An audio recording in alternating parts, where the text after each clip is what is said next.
সূর্যের রোদে বসে জালালি আমল শত্রু দমনের উদ্দেশ্যে।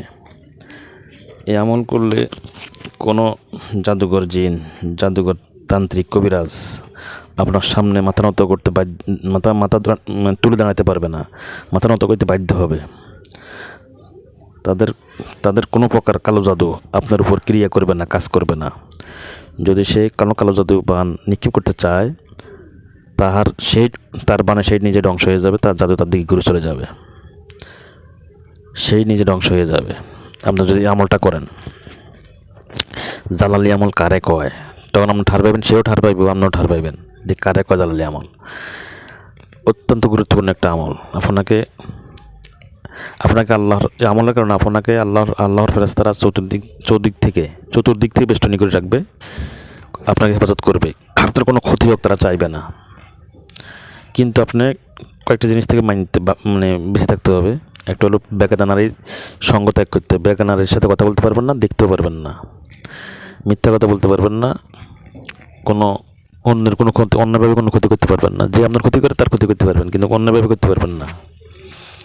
এইগুলো মানতে হবে। প্রতিটা হরফের মধ্যে মুআক্কেল আছে, প্রতিটা হরফের মধ্যে মুআক্কেল নিয়োজিত আছে, মুআক্কেল ফেরেশতা নিয়োজিত আছে। আপনার কোনো ক্ষতি করতে তারা দিবে না, তারা আপনার বন্ধু হয়ে থাকবে আল্লাহর হুকুমে। আপনি শুধু বেগানারি হইতে দূরে থাকবেন, সাবধান থাকবেন। সূরা নূরের মধ্যে কথাগুলো বলা আছে, দৃষ্টি নত রাখার জন্য বলা আছে। সূরা নূর পড়ে দেখবেন, সূরা নূর পুরোটা পড়লে বুঝতে পারবেন আল্লাহ কী বলতেছে। এটা সম্পূর্ণ ওই বেহায়াপনা, বেপরদার বিরুদ্ধে এই সূরাটা, মানে পর্দাটা ওইখান থেকে নাজিল হয়েছে। পর্দার আয়াতটা হইলে সূরা নূরের ভিতরে। তো আপনি কি করবেন, সর্বপ্রথম যদি দেখেন যে আপনার শত্রুর দিশেহারা করে তুলছে, আপনার সর্বদিক আপনার ধ্বংস করে দিচ্ছে, আপনার দিশেহারা, আপনার সব কিছু শেষ, তখন আপনি আমলটা করেন, ইনশাল্লাহ সব কিছু ফিরে পাবেন। শত্রু আপনার নাম হলেই তার বুক কেঁপে উঠবে। আপনার আব্বা ডাকবে লাস্ট শেষ পর্যন্ত, বাবা আর আমল করিস না, আমি কষ্ট পাইতেছি। বিজনেস হয়ে যাবে ডাইরেক্ট শত্রু। যাই হোক, জিন হলে জিন বিজনেস হয়ে যাবে, মানুষ হলে মানুষ বিজনেস হয়ে যাবে। আমলটা করবেন কীভাবে, আমলটা শুনেন। আমলটা হচ্ছে আয়াতে বিভিন্ন কোরআনের শরীফের প্রথমে যে হরফগুলো আছে, এই হরফগুলা আগে শুনেন। আউযু বিল্লাহি মিনাশ শাইতানির রাজিম। বিসমিল্লাহির রহমানির রহিম। আলিফ লাম মিম, আলিফ লাম মিম রা, আলিফ লাম মিম সাদ, তোহা তোয়াসিন মিম, কাফ হা ইয়া আইন সাদ, ইয়াসিন ওয়াল কোরআনিল হাকিম, ইন্নাকা লা সিরাতিম মুস্তাকিম। হা মিম আইন সিন কাফ নুন ওয়াল কালামি ওয়া মা ইয়াসতুরুন। এই পর্যন্ত শেষ। আবার বলতেছি আমি, বিসমিল্লাহির রহমানির রহিম। আলিফ লাম মিম, আলিফ লাম মিম রা, আলিফ লাম মিম সাদ, তোহা তোয়াসিন মিম, কাফ হা ইয়া আইন সাদ, ইয়াসিন ওয়াল কোরআনিল হাকিম, ইন্নাকা লা সিরাতিম মুস্তাকিম। হামিম আইন সিন কাফ নুন ওয়াল কালামি ওয়া মা ইয়াসতুরুন। এই অক্ষরগুলোকে আপনি আমল হিসাবে নেবেন। রৌদ্রে বসে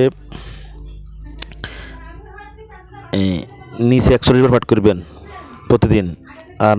আর পারলে 101 বার পাঠ করবেন, পারলে 101 বার, নিচে 41 বার। পানি রাখবেন, তেল রাখবেন সামনে। এটা 41 দিন পর্যন্ত করবেন আমল। 40 দিন, 41 দিন করবেন। পানি তেল দিবেন প্রতিদিন। তেলগুলো জমা করবেন, পানিটা জমা করবেন, খাইবেন, ওযু করবেন। আর এই আমল শেষে, আমল যখন পাঠ করার 40 বার, 100 বার করার 101 বার করার শেষে আপনি কী করবেন, সূরা জিনের প্রথম 5 আয়াত একবার পাঠ করবেন। সূরা জিনের প্রথম 5 আয়াত একবার পাঠ করে ওইগুলো ফোন দিবেন, সবগুলো ফোন দিবেন। আর আপনার নিয়ত থাকবে আল্লাহ শত্রুকে দমন করার জন্য, আগে নিয়ত করে নেবেন। এভাবে 40 দিন করার পরে তেলগুলো ব্যবহার করবেন সবসময়। রোদের মাঝে মাঝে রোদে দিবেন, তেল নষ্ট হবে না। আর ফানি দিয়ে খাবেন, গোসল করবেন। দেখুন শত্রুর বাবার কথা না আপনার কোনো ক্ষতি করে, উল্টা শত্রুর ক্ষতি হয়ে যাবে আপনার কোনো ক্ষতি করলে এই আমল করার পরে। এই হরফের এত মর্তবা যেটা বলি শেষ করা যাবে না। আলিফ লাম মিম শুধু সব লাগে না, আলিফ লাম মিমের হরফে তো 3টা হরফের যদি আজীবন ব্যাখ্যা করলে ব্যাখ্যা শেষ হবে না, এই 3 হরফের আলিফ লাম মিম হরফের। তো আপনার মানে যে আপনার ক্ষতি করে উল্টা তার ক্ষতি হয়ে যাবে ইনশাল্লাহ। আপনি আমলটা করেন। 40 দিন করার পরে যদি কিন্তু না আপনার পুরোপুরি হচ্ছে না, তাহলে আবার 40 দিন করবেন, আমল চালাই যাবেন আপনার কন্টিনিউ। তো দেখবেন শত্রু কারে কয়, শত্রু তখন দেখবেন শত্রু তো নাই, বন্ধু শুধু সবার বন্ধু হয়ে যাবে আপনার ইনশাল্লাহ আমলার ঠেলায়। কারণ সে আমরা ক্ষতি করতে চাইবো, সে তার নিজের ক্ষতি হয়ে যায়, তখন সে কি নিজে ইচ্ছে করে নিজে মরতে চাইবো নাকি? সে করবে থাক দরকার নেই, আমল করলে আমি আমার ক্ষতি হয়তো আমার তার ক্ষতি করার দরকার নাই, তখন দেখবেন কেউ আপনার আর ক্ষতি করছে না। এটা হলো আমলের গুণ। ওমা তৌফিক ইল্লা বিল্লাহ ওমা আলাইনা ইল্লা বালা।